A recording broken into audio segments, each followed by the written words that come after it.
ہمارے جتنے بھی پروگرامز یہاں پہ ہوتے ہیں ان پروگرامز میں ہمارے ایک گاؤں کے سوشل ایکٹیوسٹ جناب لال حسین کوہلی صاحب کا اگر پروگرام نہ ہو تو وہ پروگرام ہمیشہ پھیکے پڑ جاتے ہیں. اس لیے آج کے اس پروگرام میں بھی لال حسین یہاں پہ موجود ہیں جو کہ سوشل ایکٹیوسٹ کے ساتھ ایک ہونہار نوجوان بھی ہیں. ان کو میں اسٹیج پہ دعوت دے رہا ہوں کہ وہ آئیں اور کم سے کم وقت میں اپنے خیالات کا اظہار کریں. لال حسین کوہلی. وطن کی خاک ذرا ایڑیاں رگڑانے دے، وطن کی خاک ذرا ایڑیاں رگڑانے دے، مجھے یقین ہے پانی یہیں سے نکلے گا. نحمد و نصلی علی رسول الکریم. اما بعد، اعوذ باللہ من الشیطان الرجیم، بسم اللہ الرحمن الرحیم. محترم المقام، واجب الاحترام اور ان کے اسٹیج صدر محفل، آج کے مہمان خصوصی جناب کوپنی کمانڈر صاحب، حلقہ چونڈا کے سرپنچ صاحب، نمبردار صاحب، گورنمنٹ مڈل اسکول چونڈا کے ہیڈ ماسٹر محترم شفیق صاحب، میرے اساتذہ اکرام، پیارے بھائیوں، بزرگوں، دوستوں، میری پیاری بہنوں، سب کو میری طرف سے السلام علیکم. قبول ہو.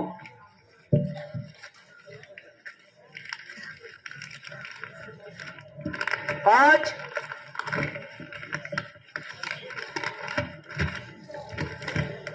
کا جو موضوع ہے وہ ریپبلک ڈے. میں سب سے پہلے اپنی طرف سے اس ہیپی ریپبلک ڈے کے موقع پر میں اپنی طرف سے دل کی عمیق گہرائیوں سے ساری جتنے میرے سامنے آڈینس ہیں، پبلک ہے، میں سب کو مبارکباد پیش کرتا ہوں.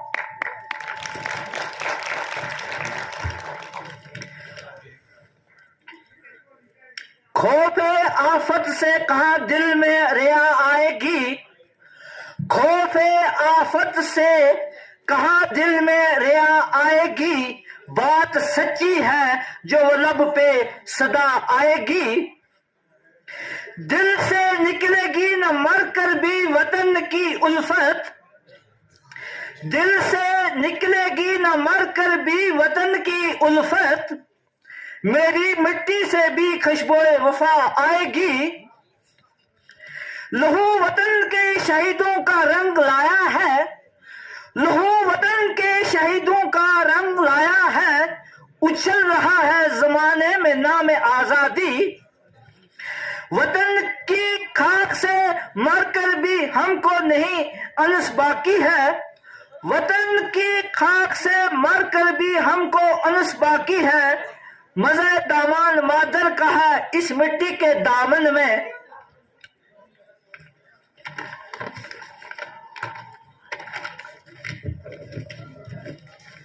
میں اپنی تقریر شروع کرنے سے پہلے میں گزارش کروں گا کہ جتنے بھی آڈینس ہیں وہ آرام سے بیٹھ جائیں، خاموشی کے ساتھ سنیں.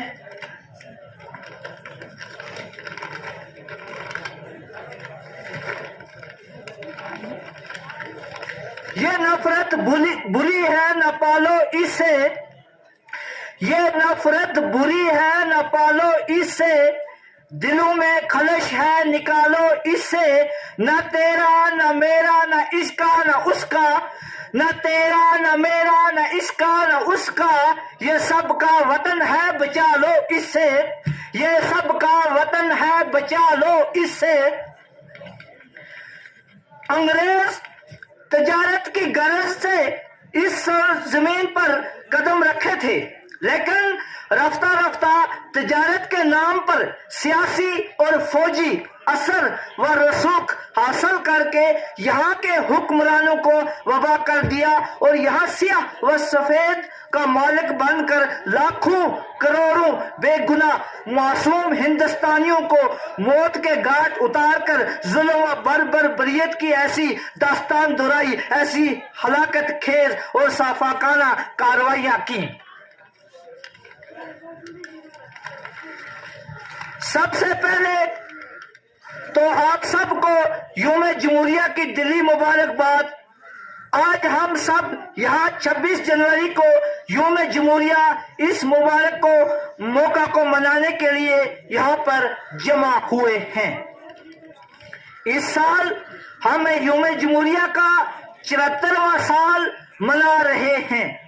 جیسا کہ ہم سب جانتے ہیں، یوم جمہوریہ ہم سب کے لیے ایک مبارک موقع ہے۔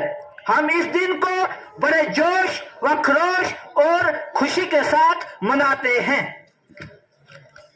کیونکہ 26 جنوری کو 1950 میں ہندوستان کا آئین نافذ ہوا تھا۔ 1947 میں برطانوی راج سے آزادی حاصل کرنے کے بعد ہندوستان ایک خود مختار ملک نہیں تھا۔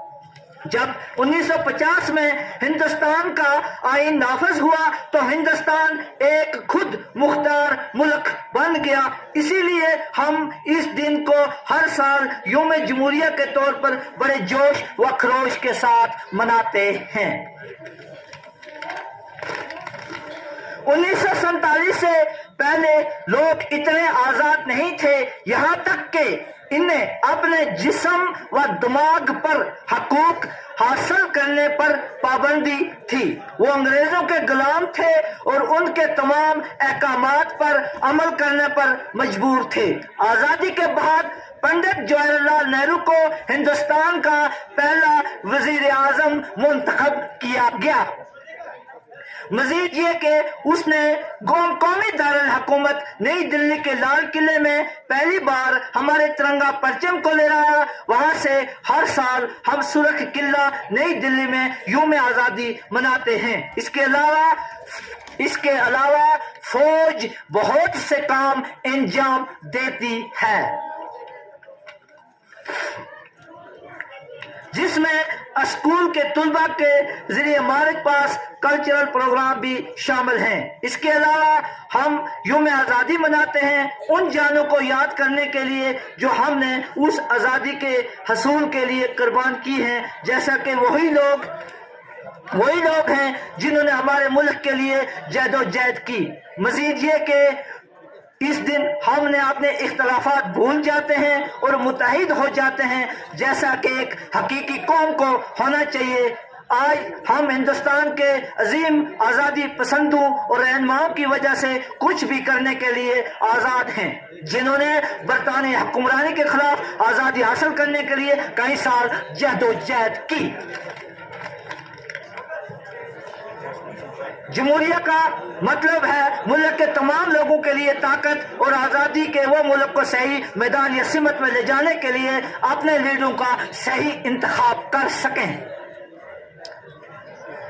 ہندوستان ایک جمہوری ملک ہے جس میں عوام اپنے لیڈروں کو یعنی وزیر اعظم کی شکل میں منتخب کرتے ہیں۔ ہمارے عظیم ہندوستانی آزادی پسندوں نے ہندوستان میں مکمل جمہوریہ لانے کے لیے سخت جد و جہد کی ہے۔ انہوں نے ایسا اس لیے کیا ہے تاکہ ان کی آنے والی نسلوں کو جد و جہد نہ کرنی پڑے اور وہ ملک کو آگے لے جا سکیں۔ ان میں مہاتما گاندھی، جواہر لال نہرو، بہادر شاستری، چندر شیکھر آزاد، بھگت سنگھ، سردار لیوا بھائی پٹیل، راج جیت وغیرہ جیسے آزادی پسند ہیں۔ ان تمام عظیم افراد نے ہندوستان کو ایک آزاد ملک بنانے کے لیے برطانوی راج کے خلاف انتھک جد و جہد کی۔ آخر پہ میں اپنی طرف سے سب کا شکریہ ادا کرتا ہوں، سب کو سلام پیش کرتا ہوں۔ شکریہ۔